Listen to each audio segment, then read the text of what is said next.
Aloha, this is Loren Adams, and I'm reading from The Temple Not Made with Hands by Walter Clement Lanyon.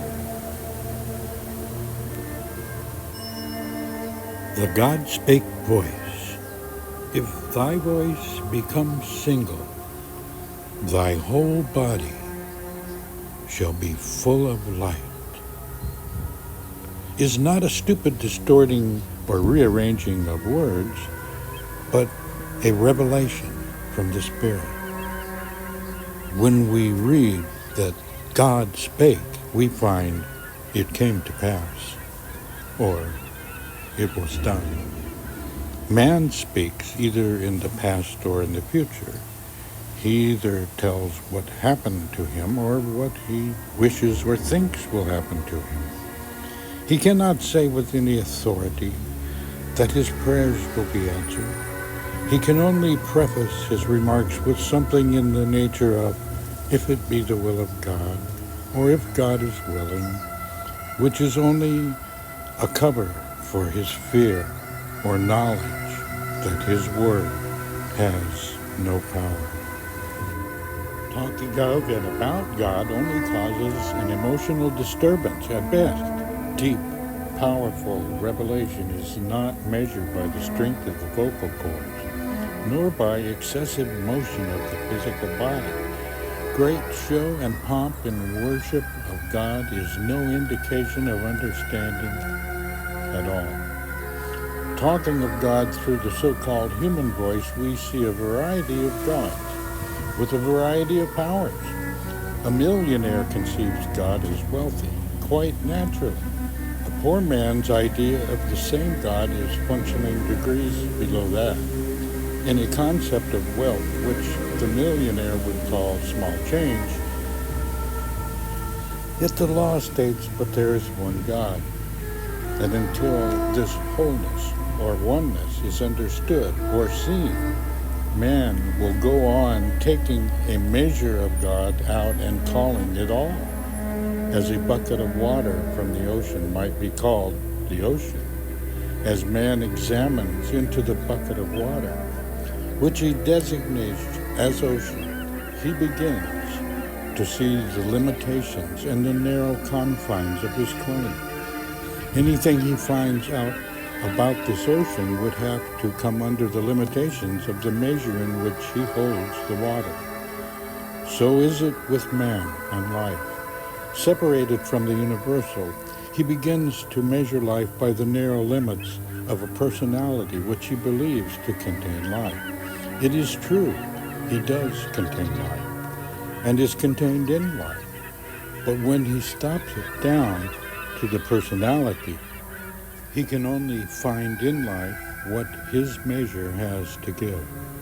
So with the voice which speaks the knowledge which it finds within itself, it speaks of itself, and it speaks a lie, in the generally accepted sense of the word, for it is speaking of a limitation. It speaks of life as circumscribed in the parentheses, health, sickness. It speaks of the richness of spirit as circumscribed in the parentheses of riches and poverty. All of these limitations are found in the personality and never in God. All the stated limitations in the voice lie in the voice of man, separated from the God spake voice. The man voice, speaking from what it finds to be true of itself, can say, I can run a mile and then I'm tired, or I can spend $1,000 a month and then I'm finished financially. But it can never speak with authority because it speaks of itself, trying to bring all of the activity of the God power into the narrow confines of John Smith. It's just as ridiculous as imagining that a whale could live in a small amount of water taken from the ocean in a bucket. It is true that the whale does live in such a medium, but the limitation of that medium precludes the possibility of his doing it. It is just as impossible for the riches of spirit to express in a place so small and limited as John Smith's self consciousness. All that the Father hath is mine, is true in more ways than one. But using this in the grandest dimensions, the universal idea of riches, we see the utter folly of the little personality with the idea of prosperity placed at the $10,000 limit or the $1 million limit, making this glorious thing come true. All is a great deal more than the limitations of the greatest financially minded person who has ever lived.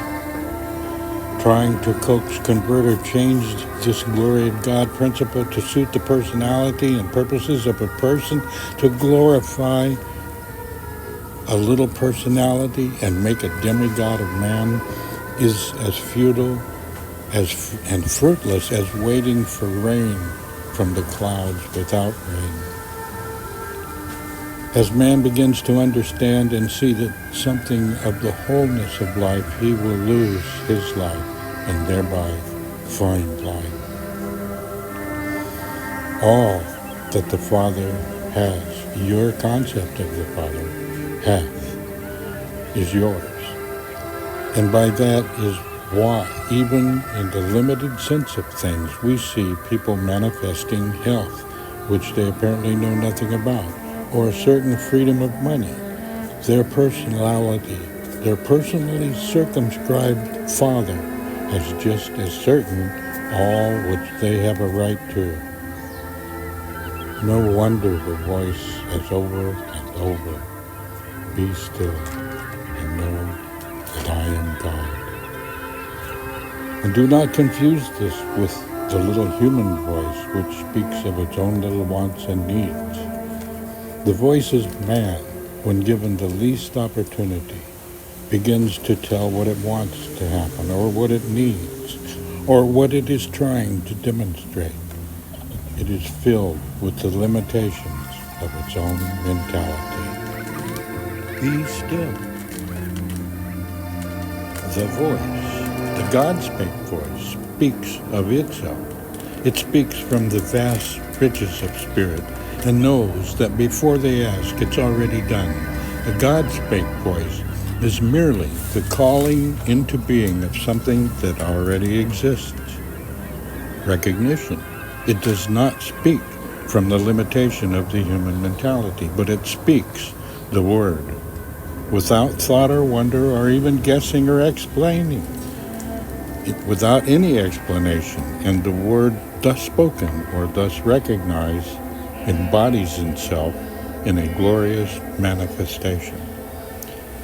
It is true that an egg may have within it the full capacity of becoming an eagle.